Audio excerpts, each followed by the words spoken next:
Hello, welcome to SME Futures. With me, we have a guest today, Mr. McSharry. He's a professor at Carnegie Mellon Africa campus and also the author of Big Data Revolution.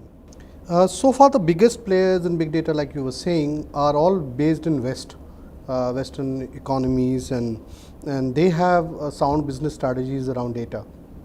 Do you see an even distribution of access and usage in different parts of the world, particularly the developing countries? There's a few steps here. If you think about what you need to be able to do data analytics, well, first of all, you need access to the data. Secondly, you need experts that are able to build models, that are able to create the apps, to create the dashboards that link straight through to the decision maker that's going to use the data in the end. So I talked before about data being, in its rawest form, like crude oil, and what you want to get it through is to become a refined product so that it's then consumed. So the consumption of data is all about having the ability to make decisions with that data. What I think is happening is that slowly, bit by bit, we're seeing open data policies being put in place. We're seeing APIs, which is essentially a way of having a menu to allow different developers to connect to different data sources. So for example, if you want to get weather data because you work in agriculture, it's really easy to do that in certain countries. In other countries, there's nothing mandated to say that actually people in this country have a right to have access to weather data. If that's the case, it's going to be really difficult for a startup, for an academic, for a private sector organization to even figure out whether the weather data is of good quality and whether it might be useful in their business. So access to data is number one. I think a lot of countries are getting that sorted out. I think the second point I made around the capacity, the ability to have trained people to be able to do the whole new field known as data science, which is essentially a combination of math, statistics, engineering, but also with domain skills. That's a lot of characteristics to put into one person. That's, I think, going to be the biggest challenge. And you mentioned earlier that I'm with Carnegie Mellon University based in Africa. One of the areas that I focus on is data science. So I'm training as large a group of scientists and engineers as possible. We're based in Kigali in Rwanda. I think having those kind of courses and enabling people to basically get their heads around how analytics can be put in place, that's probably even more difficult to do than to make the data flow. Making the data flow, number one, but actually having the people that can build the models, that's the machine learning, the artificial intelligence, that requires you to have 1, 2, if not 3 different degrees, and to have worked and done effectively internships with people that have been using that data. Getting that kind of capacity is difficult. We're already seeing in Europe and the US there's a shortage of data scientists. Most organizations are really struggling to find people. So I think we need to step up the game in producing more data scientists to be able to make this work. That connects to my next question, which also suggests that India is one of the largest churner of data, particularly when it comes to social media. But when it comes to use of that data by Indian companies for any useful purposes, it is not there as yet. What would be your recommendation for, besides of course that you're talking about producing more data scientists and education, to the government and the corporates here? Yeah, so in parallel to CMU, one really interesting development is that the World Bank are funding new PhD programs in different centers of excellence around Africa. There's been a number of calls out, and working with the University of Rwanda in partnership with Carnegie Mellon University and also the National Institute of Statistics, we've got funding for a program in data science. So it's a center of excellence. It will have a master's course in data science. It already has PhD students that are coming to study data science. science, one of the really big challenges is having enough people that already have PhDs that can act as supervisors. So one of the things we're trying to do is to have an international network, so we rely on supervisors in the US and Sweden, the UK, Europe, other countries in Africa to help supervise the students. And it's very much like you need a personal relationship between the supervisor and the PhD student, and it's finding a topic, finding a data set, and then finding a realistic challenge to tackle that will make that successful. So, you know, my advice would be for any government to look and see how many of your universities are currently offering courses in data science, masters, how many people are doing PhDs in that area, see if that's addressing the demand that's already coming from the business sector, and also governments as well, and also NGOs. And if not, you really need to try and increase those courses.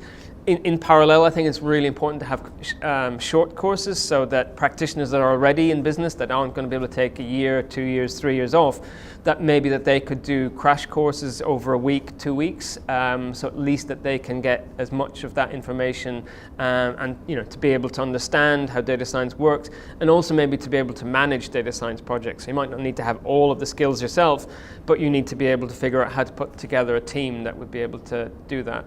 You must be aware of the privacy debate around the unique identity project in India, which is called Aadhaar, essentially an citizen ID, which is going on. How have such debates like the one which we have going on in India settled in other countries across the world? So I think in some cases there's very little debate. In other places, the UK for example, there's a very strong group that really do not want to ever have national ID. The idea that when you're walking around in the street, the police could stop you and ask you for your ID is just absolutely abhorrent to many, many people. I can never really see a situation where the UK would have a national ID. I mean, there are kind of proxies that are used to make sure. I mean, if we think about why would we want a national ID, number one is the main reason, especially if we come back to digital financial services and we think about lending, we want to prevent a situation where someone takes out a loan with one institution and then they go somewhere else to take out another one, take out multiple loans, and all these organizations can't figure out that this is the same person that's showing up. Even worse, that someone comes, takes a loan, defaults, and then can come back again with a slightly different name and basically that kind of fraudulent behavior. So, that's really the kind of maybe the good motivation for having national ID. The danger of all of this is that it of course allows people to be monitored. So for example, I believe here in India, if you want to take a train, now you have to bring your national ID along, which means that effectively everybody moving from one location to another location can essentially be monitored.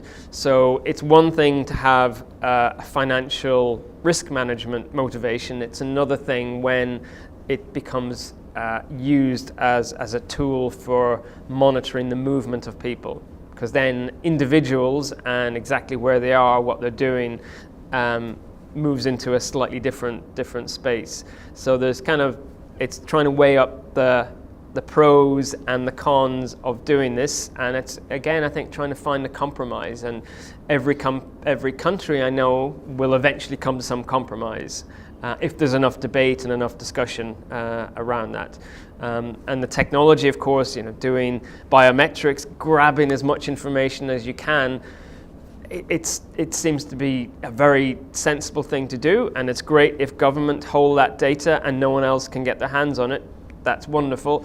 What we've seen is that in the UK and the US, with as much effort as possible, we've seen accidental leaks of very large quantities of data.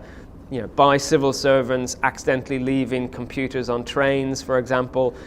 We've had systems that have been hacked into. Even the best private sector organizations in the world have lost many, many records. So the reality is that there's potential down the road that someone with more sinister intentions gets hold of that data and then can use that data to do things that we really would not want to happen. So it's trying to make sure we have as many barriers in place to prevent that.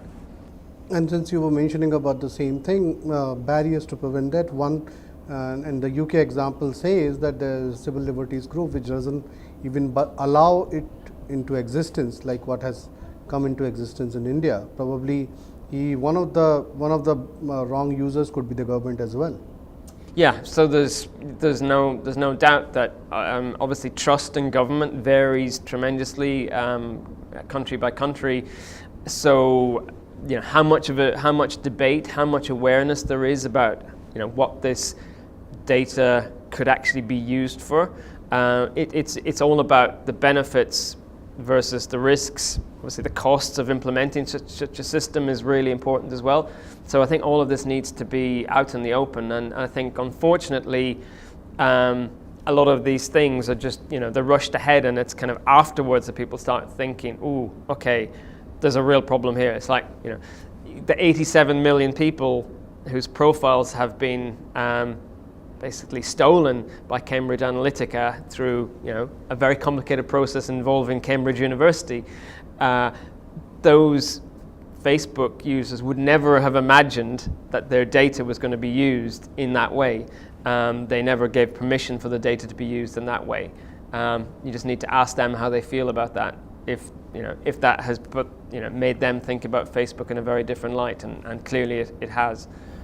One of the responses from the government has been from a legal and technical fraternities that the server should be placed in the country where the data is being generated as a response to the challenge such as these data leaks which have come out.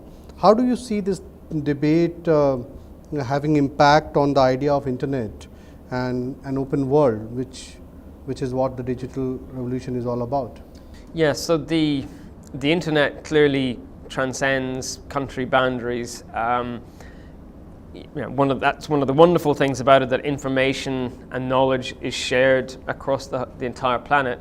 It means that data can move very quickly across the world. We know that news travels quicker than fire. It's a much faster pace than things were a decade ago. I think there's always this naive perception that if I have my data and I put it in my basement and I build huge thick walls, that the data is safe, no one can get in there. Of course, the reality is that server has to be connected. Maybe some firewalls, it's connected, but it's eventually connected to the outside world. And I don't think there's been a single example, neither from very efficient government nor the private sector, large organizations that have such a huge financial interest in protecting the data. But there's been so many hacks into different systems that we're seeing that it's a cat and mouse game between those that want to protect the data and those that are outside that want to get access to the data, either so they can profit from it directly through financial means, or whether they want to profit it through voting manipulation. And what we're seeing is that game is going to continue. So while it seems like a very nice idea to have it, have the server firmly placed on the ground, instead of this idea that it's in the cloud, and we kind of think the cloud is far more open and people can get access to the data in the cloud. I'm not totally convinced that having it within your national boundaries are definitely the best. I think what you need to do, if it's your data, is just think about what's the track record been in terms of the organization that is being used to protect that data. Do they have a long history? How do they compare to other international organizations? So it's not obvious that having it in your building is better than maybe in a building in a country, but in an office belonging to an organization that hasn't had any leakage of data yet. Very interesting. This reminds me that recently the head of UIDAI, which is the Unique Identity Authority of India said that the identity data of Indians is protected under several layers of concrete walls, and hence it is protected. In a digital world, such eventualities don't really matter, do they? Yeah, so obviously someone who maybe turns up with an external hard drive who wants to get into the building and wants to plug in and take some of the data, having security, thick walls, all of that, of course that makes sense. But it's much more likely that a hacker is going to try and get access to the data from another country. And we're also witnessing really quite worrying developments where some countries are purposely employing hackers to try and hack into other countries' critical infrastructure, energy. It's very worrying. It's not just about stealing data.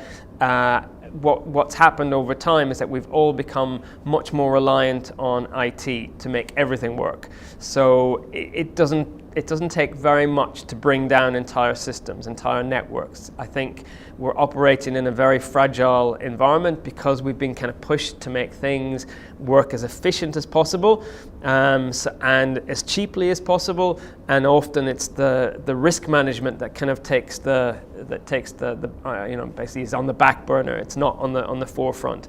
And that makes things easier for hackers to get in and to cause damage if they on purpose want to do that. So that's going to continue. It's a game, and everyone wants to be on top of that game as much as possible. So thank you, Patrick, for sharing your thoughts on big data with us, and we hope that you have continued engagement in India and create a support system for Indian corporates and businesses, and including the financial sector, to learn big data and have a pleasant trip to India. Thank you. I very much look forward to that.